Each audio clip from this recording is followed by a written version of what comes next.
നമസ്കാരം. Onam special news ബുള്ളറ്റിനിലേക്ക് സ്വാഗതം. Bike കിട്ടാത്തത് കൊണ്ട് ബുള്ളറ്റിൽ വന്നാണ് ഇന്നത്തെ ബുള്ളറ്റിൻ വായിക്കുന്നു എന്ന പ്രത്യേകത ഇന്നത്തെ വാർത്തയ്ക്കുണ്ട്. ഇന്നത്തെ പ്രധാന സംഭവ വികാസങ്ങൾ. ഓണം കേരളത്തിൽ പൊടിപൊടിക്കുന്നു. കേരളത്തിലെ ഓണം അടുത്ത വർഷം മുതൽ സുരക്ഷാ കാരണങ്ങളാൽ തീവ്രവാദ ഭീഷണി പശ്ചാത്തലത്തിൽ ബ്രസീലിലെ റിയോ ഡി ജനീറോയിൽ നടത്താൻ ഓണാഘോഷ കമ്മിറ്റി തീരുമാനിച്ചിട്ടുണ്ട്.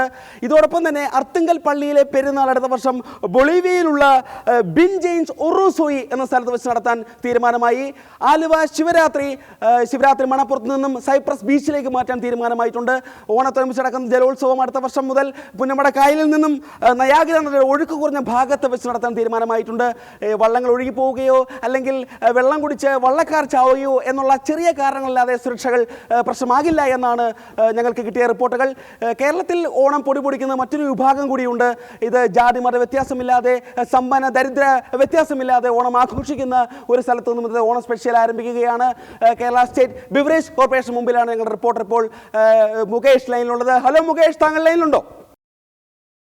മുകേഷ്, എന്തൊക്കെയാണ് അവിടെ നടക്കുന്ന സംഭവ വികാസങ്ങൾ? അവിടെ ഇപ്പോൾ ഒരുപാട് ആൾത്തിരക്കുണ്ടോ, അല്ലെങ്കിൽ ആൾക്കാർ മദ്യം വാങ്ങാതെ പോകുന്നുണ്ടോ? വാങ്ങുന്ന മദ്യത്തിന് അളവുകൾ എന്തെല്ലാമാണ്? ക്വാർട്ടറും പൈൻറ്റും ഫുള്ളും വാങ്ങുന്നുണ്ടോ? എന്തൊക്കെയാണ് അവിടെ നടക്കുന്ന സംഭവ വികാസങ്ങൾ?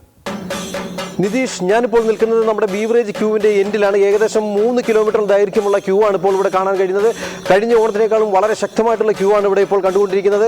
ഇവിടെ ക്യൂ നിയന്ത്രിക്കാൻ പറ്റാത്തതുകൊണ്ട് മൈക്കിലൂടെയാണ് ശരിക്കും അനൗൺസ്മെന്റ് കൊടുത്ത് ഓരോ നിർദ്ദേശങ്ങൾ കൊടുത്തുകൊണ്ടിരിക്കുന്നത്. ഒരറിയിപ്പ്. പച്ചാളത്ത് നിന്നും പൈന്റ് വാങ്ങാൻ വന്നിട്ടുള്ള പരിപ്പ് പൗലോസിന്റെ പിതാവ് മരണപ്പെട്ട വിവരം വ്യസന സമേതം അറിയിക്കുന്നു.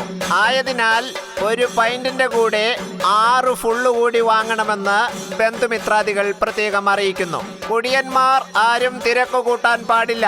മറ്റുള്ളവർക്ക് മാതൃകയായിട്ട് വേണം നമ്മൾ ക്യൂവിൽ നിൽക്കേണ്ടത്.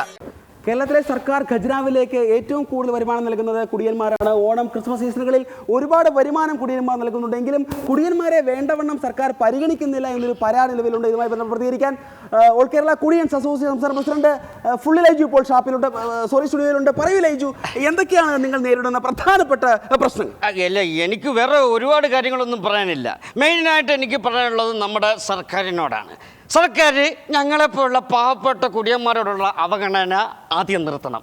അതായത് ഉദാഹരണം പറയുകയാണെങ്കിൽ, കഴിഞ്ഞ വർഷം തിരുവോണത്തിന് ബിവറേജ് കോർപ്പറേഷനിലൂടെ പാവപ്പെട്ട ഞങ്ങൾ കുടിയന്മാർ എത്ര കോടി രൂപയാണ് സർക്കാരിന് എണ്ണിക്കൊടുത്തത്? എന്നിട്ട് ഞങ്ങൾ മൈൻഡ് ചെയ്യുന്നുണ്ടോ? അതൊക്കെ ഞങ്ങൾ മറക്കാം, ക്ഷമിക്കാം, അതൊക്കെ പോട്ടെ.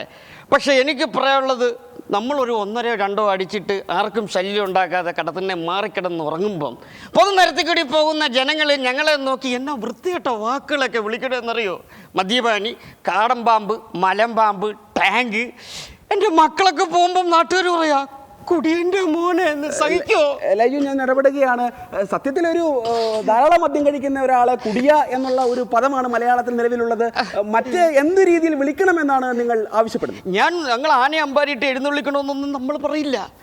നമുക്ക് അല്പം സ്നേഹം തരണം പൊതുജനങ്ങൾ. കുറച്ച് ചുരുങ്ങിയൊരു വാക്ക് മദ്യപാന സ്നേഹി എന്നെങ്കിലും ഒന്ന് അവർക്കൊന്ന് വിളിച്ചുകൂടെ? മറ്റെന്തൊക്കെയാണ് നിങ്ങളുടെ ആവശ്യം? വേറെ ആവശ്യങ്ങളൊന്നുമില്ല. ഞങ്ങൾക്ക് എടുത്താൽ പോകുന്ന 1-2 കാര്യങ്ങൾ മാത്രമേ സർക്കാരിനോട് പറയാനുള്ളൂ. ഞങ്ങൾക്ക് എത്രയും പെട്ടെന്ന് ഇൻഷുറൻസ് ഏർപ്പെടുത്തണം. എന്ത് തരത്തിലുള്ള ഇൻഷുറൻസ്? LIC എന്ന് പറയുന്നത് life insurance corporation of India, അതാണോ? അല്ല, ലിവർ ഇൻഷുറൻസ് ഓഫ് ഇന്ത്യ. അല്ല, ലിവറും LIC തമ്മിൽ എന്താണ് ബന്ധം? മെയിൻ ബന്ധമുണ്ട്, ഭയങ്കര ബന്ധമല്ലേ. ലിവർ ആണല്ലോ ഒരു മനുഷ്യന്റെ ലൈഫ്. ലിവർ പോയാൽ ലൈഫ് പോയില്ലേ? ഒരുപാട് നന്ദി ഈ ചർച്ചയിൽ പങ്കെടുത്തതിന്. താങ്കൾ വലിക്കുമോ? വലിക്കും. ഏത് ബ്രാൻഡാണ് താങ്കൾ വലിക്കുന്നത്? കൈവണ്ടി വലിക്കുന്നതിന് ആരാ ബ്രാൻഡ് നോക്കുന്നത്? ഞാൻ കൈവണ്ടി അല്ല ഉദ്ദേശിച്ചത്. താങ്കൾ സിഗരറ്റ് വലിക്കുമോ? സിഗരറ്റ് വലിക്കും. താങ്കൾ കുടിക്കുമോ? കുടിക്കും. കണ്ടറിഞ്ഞൂടെ കുടിക്കുമെന്ന്. താങ്കൾ വിളിക്കുമോ? എന്നത്തിനാ? വലിക്കാൻ നേരത്തും കുടിക്കാൻ നേരത്തും കമ്പനിക്ക് ആൾ വേണം. അത് ഇന്ന് മാത്രമല്ല, എന്നത്തെയും കേരളത്തിലെ സംഭവ വികാസങ്ങളിൽ ഒന്നാണ്. ഒരു കമ്പനിക്ക് വിളിക്കുമോ എന്നാണ് ഞാൻ ചോദിച്ചത്. പിന്നെ സ്മോൾ ബ്രേക്ക്. സോറി, സ്മോൾ അല്ല, ഇതൊരു ഫുൾ ഉണ്ട്, അതുകൊണ്ട് ലാർജ് ബ്രേക്ക്. എക്സ്ക്യൂസ് മീ, മാഡത്തിന്റെ മോണയ്ക്ക് എന്തെങ്കിലും പ്രശ്നമുണ്ടോ? മാഡത്തിന്റെ ടൂത്ത് പേസ്റ്റ് ഉപ്പുണ്ടോ, മുളകുണ്ടോ? എന്നാ പിടിച്ചോ. NITT national institute of theft technology. എല്ലാ മേഖലകളിലും സാമ്പത്തിക മാന്ദ്യം ബാധിച്ചിട്ടുണ്ട്, എന്നാൽ ഞങ്ങളുടെ മേഖലയിൽ മാത്രം സാമ്പത്തിക മാന്ദ്യം ബാധിച്ചിട്ടില്ല. NITT national institute of theft technology വിദഗ്ധരായ കള്ളന്മാരെ വാർത്തെടുക്കുന്ന കേരളത്തിലെ ഏക സ്ഥാപനം. തൊഴിൽ സാധ്യത 100% പ്ലേസ്മെന്റ്. യോഗ്യത 8ാം ക്ലാസും ഗുസ്തിയും. NITT national institute of theft technology.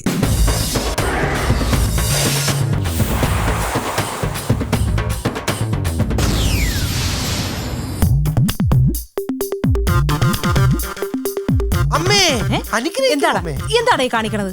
അനുഗ്രഹിക്കണു അമ്മേ. ബസ് കണ്ടക്ടറായിട്ട് ജോലി കിട്ടിയിട്ട് എന്റെ ആദ്യത്തെ ദിവസമാണ്. മോനെ, പിന്നെ പടിയിലൊന്നും നിക്കരുത്. ഏയ്, ഞാൻ ചവിട്ടുപടിയിലൊന്നും നിക്കത്തില്ല. ഞാൻ സ്ത്രീകളുടെ സീറ്റിൽ അഡ്ജസ്റ്റ് ചെയ്തിരുന്നോളാം. മാമന്റെ കാല് പിടിച്ച ഈ പണി ഒപ്പിച്ചെടുത്തത്. അതല്ലേ ഞാൻ അമ്മയുടെ കാല് പിടിച്ചത്. നീ ആയിട്ട് ആ പണി കളഞ്ഞു കുളിക്കരുത്. ഇല്ലമ്മേ, വിജയസ്ത്രീ ലാളിതനായ അമ്മയുടെ മകൻ തിരിച്ചു വരും. പോയിട്ട് വാ. ടിക്കറ്റ്.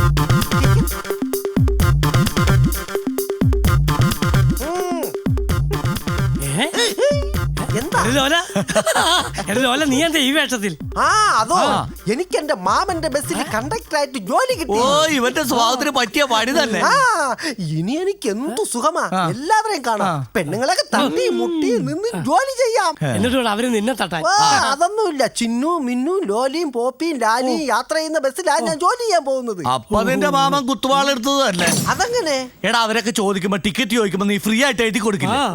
പിന്നെ അതൊന്നുമില്ല. എന്റെ അടുത്ത് കളിയൊന്നും നടക്കത്തില്ല. ഞാൻ കറക്റ്റ് ആയിട്ട് ടിക്കറ്റ് അടിച്ച് കൈ കൊടുക്കും. എന്നിട്ട് എന്റെ കയ്യിൽ നിന്ന് കാശ് എടുത്ത് കൊടുക്കും. അങ്ങനെ ലോലന്റെ ഒരു പണിയായി. നമുക്കൊരു പണി വേണ്ടേ? വേണോ? വേണോ? വേണ്ടേ? ഇതുപോലെ ഇങ്ങനെ നടക്കാം. ഹലോ, ഞാൻ ജോലിക്ക് വരാനോ? വെക്കടാ ഫോൺ. ജോലിക്ക് ആരട്? ഒരുത്തൻ ജോലിക്ക് ചെല്ലാൻ നമ്മളെ വിളിക്കുന്നത്. അവരോട് പോകാൻ പറ. പിന്നല്ലാതെ നമ്മ പണിയെടുത്ത് ജീവിക്കുമെന്ന് നമുക്ക് തോന്നുന്നുണ്ടോ? വെറുതെ നടക്കാനും സമ്മതിക്കത്തില്ല. ആരാ പൊതുവഴിയിൽ നിന്ന് മൂത്രമൊഴിക്കുന്നത്? തിരിഞ്ഞിരിക്കണം. നമ്മുടെ ലോലൻ. ലോല, ഇതെന്ത് പറ്റി? വണ്ടി അപകടം വല്ലതാണോ? അല്ല, അമ്മാവൻ എന്നെ ജോലിയിൽ നിന്ന് പിരിച്ചുവിട്ട്. കാലത്തെ ജോലി കയറി വൈകിട്ട് പിരിച്ചും വിട്ടോ? ഇത്ര വേഗം നീ പെൻഷൻ പറ്റിയോ? അമ്മാവൻ എന്നോട് പറഞ്ഞ് സ്നേഹത്തോടെ എല്ലാവർക്കും ടിക്കറ്റ് കൊടുക്കണമെന്ന്. അങ്ങനെ ഞാൻ സ്നേഹത്തോടെ ടിക്കറ്റ് കൊടുത്തു. എടാ, സ്നേഹത്തോടെ ടിക്കറ്റ് കൊടുക്കുന്നതിന് അമ്മാവൻ എന്തിനാ നിന്റെ കൈ തല്ലി ഓടിക്കുന്നത്? അമ്മാവനല്ലെന്നേ അടിച്ചോടിച്ചത്. പിന്നെ നമ്മൾ ടിക്കറ്റ് പെണ്ണുങ്ങൾക്ക് കൊടുക്കുന്നത് സ്നേഹത്തോടെയാണെന്ന് അവരെങ്ങനെ അറിയും? അതുകൊണ്ട് ഞാൻ അതിന്റെ മറുവശത്ത് ഐ ലവ് യു എന്ന് എഴുതി കൊടുത്തു. എന്നിട്ടോ, എടോ, എവളുമാരുടെയൊക്കെ ആങ്ങളമാരും ഭർത്താക്കന്മാരും ഒക്കെ ബസ്സിനകത്തുണ്ടായിരുന്നു. ഇവന്മാർക്കൊണ്ടോ സ്നേഹവും ബഹുമാനവും. കഴുതകള് അടി തുടങ്ങിയില്ലേ?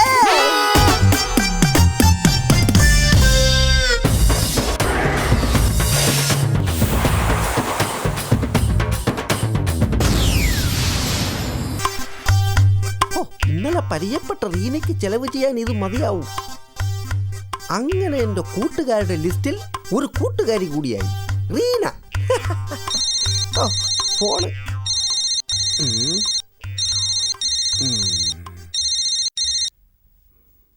ഹലോ. ഹലോ, ലോണ, ഇത് ഞാനാ ചിന്നു. ചിന്നു, ലോണൻ എവിടെയാ?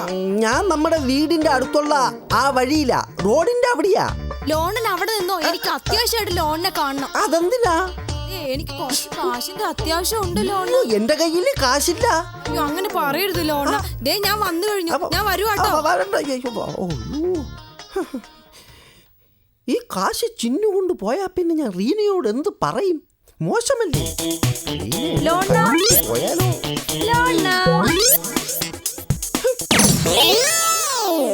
ലോണ, ലോണ, ആ സുന്ദരി ടെക്സ്റ്റൈൽസിലെ നല്ല അടിപൊളി ഒരു ചുരിദാർ ഞാൻ നോക്കി വെച്ചിട്ടുണ്ട്. ലോണൻ എനിക്കത് മേടിച്ചു തരണം. വെറും 1000 രൂപയുള്ള അതിന്റെ വില. അയ്യോ, അങ്ങനെ പറയരുത്. ലോൺ അല്ലാതെ വേറെ എനിക്ക് ആരാ മേടിച്ചു തരാനുള്ളത്?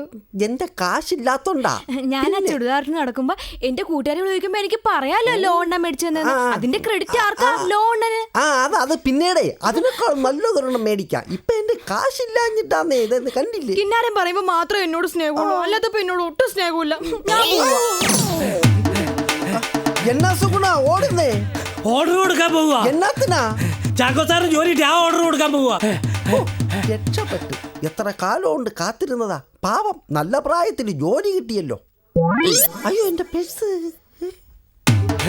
പിന്നെ എന്താ സുഗുണ ഓടുന്നേ? ഓർഡർ കൊടുക്കാൻ പോവാ. ഓർഡർ കൊടുത്തില്ലേ? ആ ഓർഡർ കൊടുത്ത് ഇത് പെട്ടിക്ക് ഓർഡർ കൊടുക്കാൻ പോവാ. ചാക്കോ സാർ തട്ടിപ്പോയി. അതിന് ജോലി കിട്ടിയ സന്തോഷം കൊണ്ടാണോ? പ്രായമുള്ള ആളല്ലേ? ശരിയാ, നല്ല പ്രായമുള്ള ആളല്ലേ. സന്തോഷം വന്നില്ലെങ്കിലും തട്ടിപ്പോവും. അയ്യോ എന്റെ പേഴ്സ് ഇവിടെ.